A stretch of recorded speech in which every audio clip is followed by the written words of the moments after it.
¿Cómo es posible que en un lugar tan fotografiado por legiones de fotógrafos aficionados y profesionales como el Parque Nacional del Teide existe una cueva que enmarca casi de forma milimétrica el icónico Roque Cinchado? Y no solo eso, está perfectamente orientado para capturar la Vía Láctea. ¿Cómo es que nadie la había visto hasta ahora? ¿Dónde se encuentra esta cueva secreta? En el vídeo de hoy os voy a revelar todos los detalles sobre cómo se hizo esta panorámica única, además del proceso técnico para poder montar los archivos RAW en PTGui y obtener ese resultado final. Esta cueva, que ya desde este mismo momento queda oficialmente bautizada como la Cueva de Julio, fue descubierta por mi buen amigo Julio Castro Pardo, con quien hace unos días compartí una inolvidable semana de viaje fotográfico por Tenerife. Muy buenas a todos, soy Iván Ferrero, fotógrafo de paisaje y astrofotógrafo, y si ya me conoces, posiblemente sepas que mi disciplina favorita es la fotografía panorámica. Durante estos últimos años he compartido con todos vosotros numerosos tutoriales para que podáis crear panorámicas impresionantes, siempre de forma gratuita y desvelando además trucos que a menudo otros prefieren guardar en secreto. Así que si te interesa aprender más sobre este tipo de técnicas y no quieres perderte futuros vídeos, ahora es el momento perfecto para suscribirte al canal. Dale ya al botón de suscribirte y activa la campanita con todas las notificaciones para no perderte nada de lo que está por venir. Y retomando la Cueva de Julio, pues como más de uno de los que me seguís habrá podido adivinar, no se trata de una cueva real, en el sentido de una cueva física donde te puedas meter, sino de un pequeño resalte o voladizo que hay en un lateral de una roca contigua al camino que pasa junto al Roque Cinchado. Pero ¿cómo es posible entonces que esa fotografía final que estáis viendo en pantalla tenga ese efecto de cueva tan evidente? Bueno, pues la técnica detrás de esta imagen se remonta precisamente a otro vídeo que Julio Castro y yo realizamos hace ya unos cuantos años en Virxe de Oporto, inspirados por otra fotografía ya icónica de nuestro buen amigo Daniel Viñé, quien poco antes había capturado en esa misma localización una composición espectacular desde una supuesta cueva.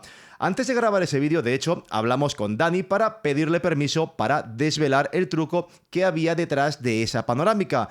Fue entonces cuando grabamos un tutorial completamente improvisado en esa localización, explicando in situ cómo mediante una perspectiva extrema con varias filas y el uso de un objetivo gran angular, 14 mm en full frame, era posible crear la sensación de una falsa cueva. Hay que decir que hasta ese momento la foto de Daniel había desatado un auténtico furor entre los fotógrafos de paisaje que estaban visitando el lugar y se estaban volviendo locos buscando esa cueva que, como explicamos en el vídeo, pues no existía realmente.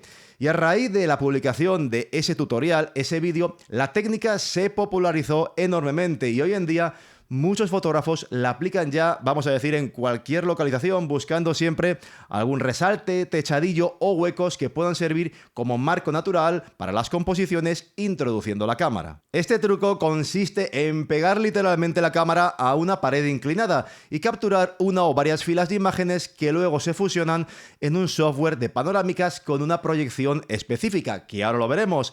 Esto crea un marco natural que genera esa impresión de que la escena está tomada desde dentro de una cueva. Si queréis explorar esta técnica con más detalle, en la descripción del vídeo os dejaré enlaces a varios tutoriales que he ido publicando anteriormente.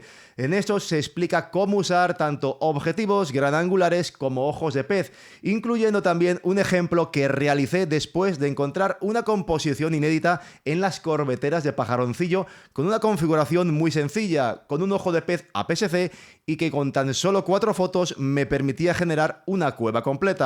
Os recomiendo consultarlos porque son una auténtica mina de oro para cualquier fotógrafo de paisaje. Pero volviendo a nuestra Cueva de Julio, voy a ceder la palabra a su descubridor, Julio Castro Pardo. Él nos va a explicar el equipo que utilizó y los parámetros de disparo, si fue necesario un bracketing, un focus stacking. No os perdáis ni un segundo de su explicación porque hablamos de uno de los grandes de la fotografía de paisaje en España. Y por cierto, que la explicación de Julio la voy a acompañar de un par de imágenes y de vídeos que me ha enviado Hugo Valle, otro gran fotógrafo español, siempre dispuesto a compartir y ayudar. Y como esa noche Julio y yo no grabamos cómo hicimos la foto debido al cansancio y a la hora, le pedí a Hugo Valle, que también estaba por Tenerife y con el que de hecho compartimos varias salidas, que cuando fuera a hacer esa cueva de Julio, pues aprovechara para grabar alguna toma para acompañar un poco la explicación con una referencia visual de cómo quedaba la cámara con respecto a la pared donde se capturó. Así que nada, os dejo con Julio, que nos va a contar todos los detalles. Pues ya de vuelta de un intenso viaje fotográfico de una semana con mi amigo Iván Ferrero en la isla de Tenerife. Este viaje estuvo centrado sobre todo en fotografía nocturna, y de todos los lugares que visitamos, el más interesante sin duda fueron los Roques de García en el Parque Nacional del Teide. Allí su formación más conocida sin duda es el Roque Cinchado, que todos hemos fotografiado en algún momento que hemos visitado el lugar, ¿no? Una de las noches que estábamos haciendo fotos, Iván aprovechó para hacer un traqueo de la Vía Láctea, y mientras tanto, como a mí no me gusta tanto traquear como a él, me dediqué a buscar composiciones nuevas del lugar, ¿no? Y dando un paseo por allí me llamó la atención y pensé que era interesante una pared de roca para hacer una foto de este estilo que hizo Daniel Viñé, que tanto popularizó sus famosas cuevas, ¿no? Para ello puse la cámara sobre el trípode lo más pegada posible a la pared, y para hacer la foto usé esta cámara, que es una Sony Alpha 7R5, con este objetivo que es un Sony 1224 f2.8, y además para hacer la foto lo más rápida posible y que tuviera la mínima complicación, utilicé la focal de 12 milímetros, lo más angular posible que me da este objetivo, y para que me entrase la panorámica sin ningún problema en 2 filas. Para hacer esta foto hay que tener en cuenta una serie de consideraciones bastante importantes, ¿no? La primera, y que es muy útil, es ayudarse de un raíl nodal como este, ¿no? Esto ayuda a pegar la cámara aún todavía más a la pared y evita deformaciones entre cada una de las fotos de la panorámica, ya que el giro de la cámara se hace sobre el punto nodal de la rótula, el giro de la rótula. Esto nos evita deformaciones y hace que el programa de edición case mucho mejor la foto que si no utilizásemos el carril nodal. También es importante que todos los parámetros que usemos y el enfoque de la cámara deben de ser el mismo entre cada una de las fotos, ya que si no nos va a pasar lo mismo que si no utilizamos el carril nodal, la foto no se va a casar de forma correcta. Y por último, en fotografía de 2 o más filas, como esta, es importante empezar y terminar la fotografía en el mismo punto. Yo suelo girar 30 grados entre cada una de las fotos para asegurar la toma correcta. Si nosotros empezamos la primera foto de la panorámica aquí, en este punto que tenemos marcado aquí en la rótula, en 0 grados, tendríamos que hacer una fotografía, haríamos otra foto girando 30 grados, otra foto girando otros 30 grados, y así seguiríamos haciendo cada una de las fotos hasta terminar nuestra panorámica. En este momento terminaríamos nuestra primera fila. Dependiendo si habéis empezado por encima, por arriba, por la parte de arriba de la panorámica o por abajo, levantaríamos la cámara o la bajaríamos, intentando no mover la rótula, por supuesto. Una vez hayamos hecho eso, volveríamos a hacer lo contrario, yendo en dirección contraria y terminando la panorámica, también girando 30 grados entre cada una de ellas, y terminando la panorámica en el mismo punto que empezamos, la misma grabación, que en este caso es 0 grados, que empezamos la panorámica. De esta forma, el programa de edición podrá casar la foto perfectamente, ya que tenemos las mismas fotos y con el mismo ángulo de giro entre cada una de ellas en la fila de arriba y en la fila de abajo. Espero que esta pequeña explicación os ayude a animaros a hacer este tipo de fotografías que a mí me resultan muy interesantes y que la verdad quedan muy resultonas, como podéis ver. Y una vez terminada la explicación de Julio, dejadme que os haga un resumen de cómo es el proceso de montaje de esta panorámica. Aquí están las fotografías, mis archivos RAW, las imágenes que yo realicé después de que Julio me mostrara la panorámica. En mi caso, el giro se hizo cada 45 grados, porque como ya era muy tarde y no quería que esperáramos mucho, pues solapé un poquito menos, con 45 grados era suficiente, siempre mejor si solapamos más, pero en este caso quise agilizar.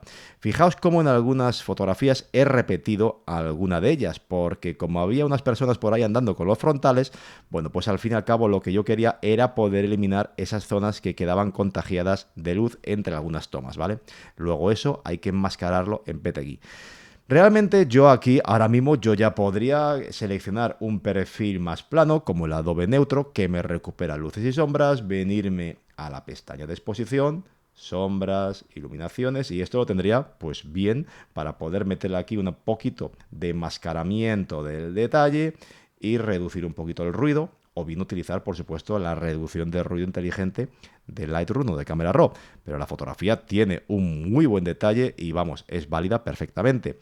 No obstante, en mi caso, yo lo que hice, ya que cuento con PureRAW, que da más calidad, es llevarme todos esos archivos y convertirlos aquí directamente. Ese proceso yo ya lo tengo realizado. Es el proceso que os he mostrado en los análisis de PureRAW, directamente seleccionando Deep Prime XD2S, con estos valores que suelo utilizar y la compensación de la suavidad en estándar para que no me recupere demasiado detalle. Estas fotografías ya las tengo convertidas para no haceros perder el tiempo, así que directamente si arrastro esas imágenes convertidas de PureRAW más esta, las arrastro a Photoshop, las vais a ver ya también con la exposición levantada. Así es como queda toda la panorámica, cada uno de los archivos pasados por PureRAW con la reducción de ruido y recuperación de detalle realizada. Fijaos que se ve esto de maravilla, luce fantástico, fijaos en una sola exposición, qué maravilla de detalle. La verdad es que es una pasada poder contar con estas cámaras con las cuales tenemos esta calidad en un sitio oscuro, simplemente con una exposición de 30 segundos. Es una auténtica locura. Bueno, todas estas fotografías, como digo, con los mismos ajustes de exposición, sincronizados entre ellas, se descargan para atender los archivos TIFF, que es lo que ya sí que mandamos a PTGui para montar ahora sí la panorámica. Así que voy a abrir PTGui, me cojo los archivos TIFF, que ya los tengo todos aquí, ya exportados, los lanzo al programa que ya me reconoce directamente un 12 mm rectilíneo de una cámara full frame y sin necesidad de tener que esperar a que cargue la previsualización de todos esos archivos, pulsamos en alinear imágenes. Una vez terminado el proceso de alineación, pues aquí tenemos la panorámica que no obstante necesita algunas modificaciones para dejarla bien. Fijaos cómo ha quedado casi perfecta en cuanto a la fusión, al cosido. Aquí hay un pequeño defecto.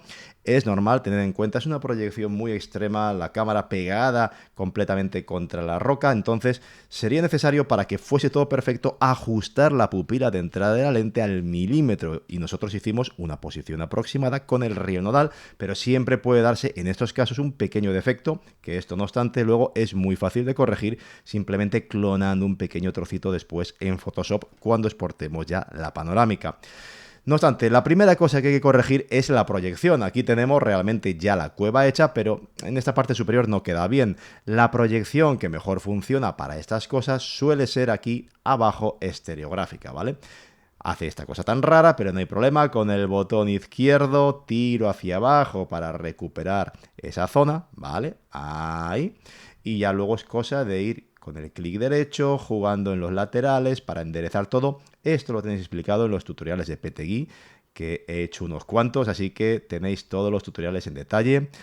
Voy a ampliar un poquito el lienzo, tirando del margen, para no perder todo el espacio superior de la parte del cénit de la fotografía, ¿vale? Aquí tendríamos más o menos, no quiero tardar mucho, simplemente para que veáis cómo daríamos forma a la cueva con una proyección que sea más estética que la que nos propone por defecto PTGui, ¿vale?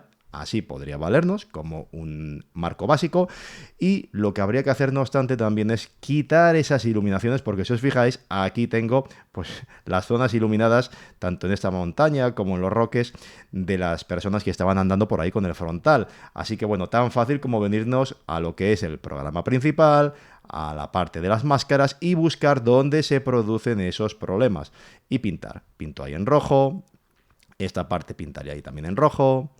Esta parte que está toda iluminada la quitaría por completo porque no nos interesa. En esta zona también, de nuevo está esto iluminado. La verdad es que estuvieron un rato ahí dando luces.